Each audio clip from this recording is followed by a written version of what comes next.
Who doesn't love a good road movie? Well, we at a car museum certainly do. For those who don't know, a road movie is a movie where the main characters go on a road trip.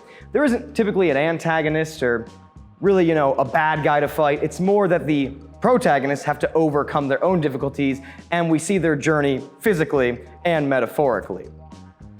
And few road movies are arguably as beloved as the 2006 indie hit Little Miss Sunshine. But before we get into that, we're going to talk a little about the history of Volkswagen. I'm Steven, tour guide here at the Peterson Automotive Museum. Now, Volkswagen gets its start in the 1930s. After World War II is when they really blow up into the company that we know today. See, Britain and the other allies were tasked with rebuilding much of West Germany's industry, and British officer Ivan Herse was specifically tasked with running this factory that made a car called the Volkswagen Type 1, what we today, of course, call the Volkswagen Beetle. Now, Officer Herse certainly wouldn't have known that these little, weird, bug-shaped German cars would end up being the best-selling car of all time less than 20 years later. But how do you get from the Beetle to a big old bus like this? Now, the idea for the bus itself most likely didn't come from inside the walls of Wolfsburg. That's the town where the Volkswagen factory is based. It most likely came from the Dutch Volkswagen importer named Ben Pon. In April of 1947, he crudely sketched a van kind of shaped like this with a Volkswagen rear-mounted engine with the driver sitting on top of the front axle.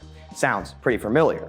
He actually got the idea for something called the Plattenwagen. Please correct my German in the comments. The Plattenwagen was this delivery vehicle used within the Wolfsburg factory to move parts around the factory that was essentially just like this, except the driver sat over the rear axle instead, which you obviously can't legally sell to the public.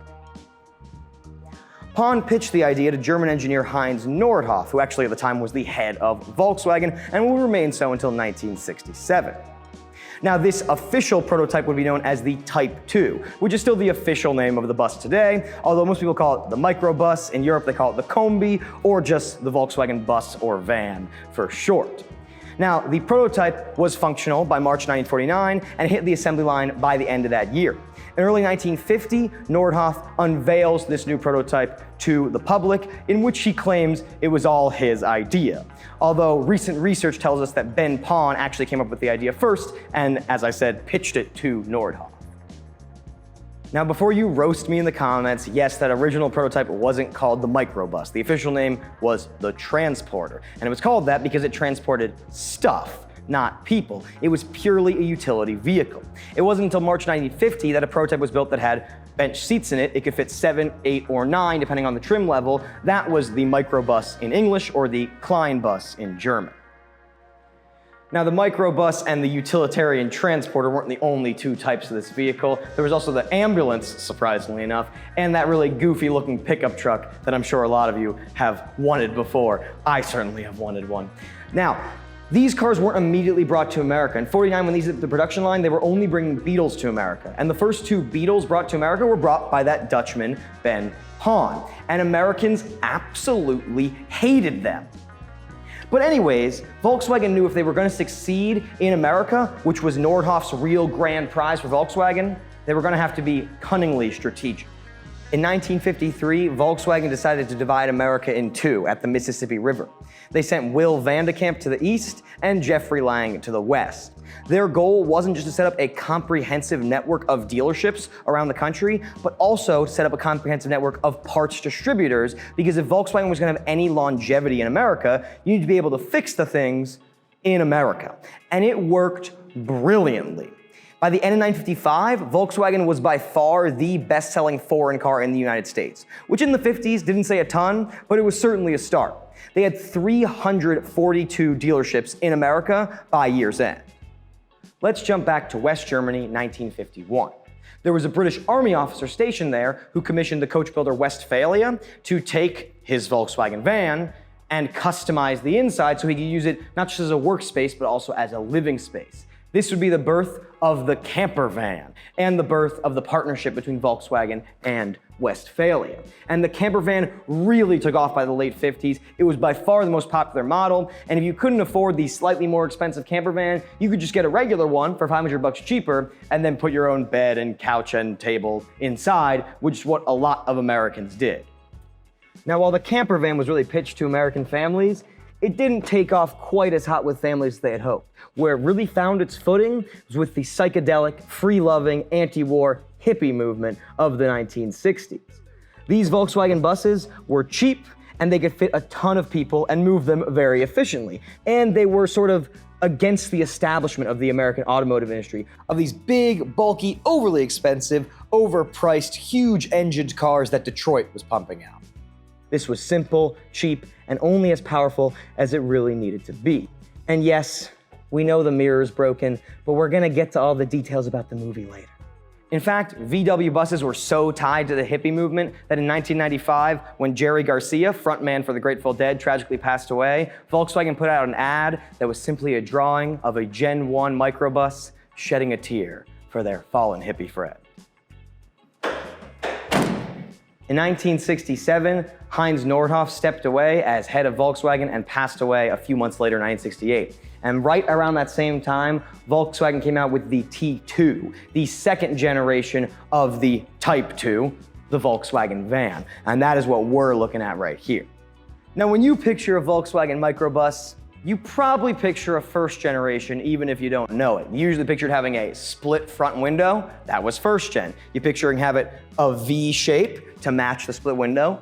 That was first gen. Now, this Volkswagen logo is pretty big, but if you think it's a little too small, that's because the T1 had a bigger one, right? It also has fewer windows than the famous Samba model, which had all the little windows sort of on the roof of the car.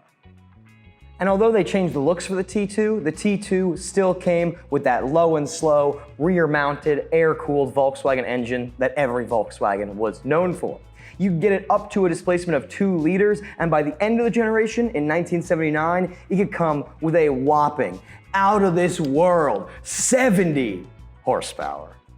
And this is exactly what we're looking at, that 1979 2-liter engine. And you'll notice right here, this car was not originally yellow. It's clear that it was orange. But again, we'll get to the movie later. After the retirement of Nordhoff, the company was run by a man named Kurt Lutz. And please yell at me about my pronunciation in the comments down there. Now, Lutz had a pretty interesting idea for the bus. He wanted to make an all-electric version. And in '73, with the oil embargo, that electric version really took off. Now, they never made an electric version of the microbus that you could fit a bunch of hippies in. They made electric versions of the pickup truck and of the utility ones that didn't come with the bench seats. These were used in West German cities as utility vehicles and around many factory floors in West Germany to move stuff around the factories. But limited range and very limited top speed ended up making it that you couldn't really sell these to the public. By '76, the gasoline market had recovered and the electric car went the way of the dodo for now. Now, these Volkswagen vans of the first and second generation have a very Spartan interior, but one that's very moddable, which Volkswagen has always been known for. You can take these seats out pretty easily and put whatever you want in there. Surfboards, motorcycles, 20 hippies, 50 clowns, whatever you could think of, right? And that was sort of the whole goal of these. They're not the most out-of-this-world vehicle, and they're not even the most comfortable. It's really high up and has a really low ceiling. If you're over 5'7", this would probably be difficult to get in at all. But again, these are meant to be cheap and extremely practical for whatever the buyer needed. Now, unfortunately for our friend the microbus, 1979 would be the last year of the T2. Now, there were follow-up generations, but most don't consider them to be really authentic VW buses. Of course, they have water-cooled engines, and by '83, there were no air-cooled cars left on the road made by Volkswagen, at least in Europe. And so we got the Vanagon, as we call it in America, the third generation of the Volkswagen bus, which got rid of all the cutesy look and sitting over the front axle and all the notable features of the first 2 generations. And that was pretty much goodbye for the classic van. But again, we will get back to it a little later. It wasn't gonna stay dead forever. Finally, time to talk about the movie. Little Miss Sunshine follows the Hoover family. Their daughter, Olive, played by Abigail Breslin, is a beauty pageant contestant, and she gets a spot in the Little Miss Sunshine pageant in Redondo Beach, California, not too far south of here. One big problem, they're in Albuquerque, and they have a whole big family to take with them, so they can't afford plane tickets, and they can't fit them all in their regular car, so they have to take the Volkswagen van that they had. The dad, played by Greg Kinnear, is the only one who can drive it because he's the only one who can drive stick. His wife, played by Toni Collette, and her brother, played by Steve Carell, are also tagging along. The son, Paul Dano, is a mute who refuses to talk until he becomes a test pilot for the US Air Force, and the very vulgar grandpa, played by Alan Arkin, sits in the back with Paul Dano. Now, the family has a whole lot of problems with depression and fighting and not getting along, but they're not the only ones with problems. The car is as much a character as any of the family members. It's as dysfunctional as they are. The clutch blows out, but lucky for the Hoovers, you can still start the car in third gear, which means they have to get a running start and then just stay in third gear, meaning most of them have to get behind and push the car and run into it once it's up to speed. The horn also doesn't shut off. Once Greg Kinnear honks the horn, it just keeps going for the whole rest of the road trip. Alan Arkin passes away about halfway through, and they have to sneak his body out of the hospital and hide it in the trunk of the car, which creates a whole other suite of issues. And if you remember, the door falls off right at the end, but luckily they shot with 5 different Volkswagens, and this is clearly not the one where the door fell off.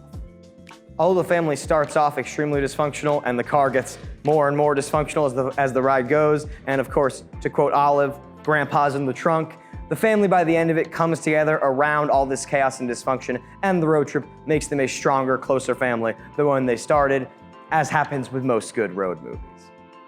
Now, the importance of the Volkswagen bus cannot be understated, not just in pop culture, not just in hippie counterculture, not just in how much easier it made camping.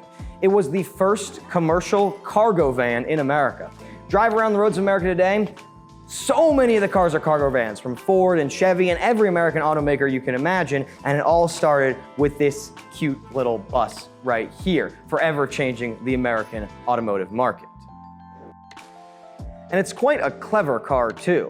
Ben Pon originally drew it where the drivers sit over the axles. Again, this was a reverse of the Plattenwagens that it was based on. The reason you do that, with the driver sitting over the axle, the engine in the rear, it leaves you with a ton of extra cargo space, and the car is still relatively small. Certainly smaller than most modern cargo vans, but with pretty much just as much space. Unfortunately, modern safety regulations prevent us from sitting over the front axle, and probably for pretty good reason. If you get in a head-on collision, you are the crash safety.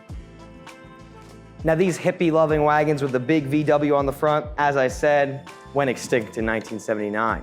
But in 2001, Volkswagen brought out an all-new concept that looked quite a lot not only like this, but something we would see in the near future.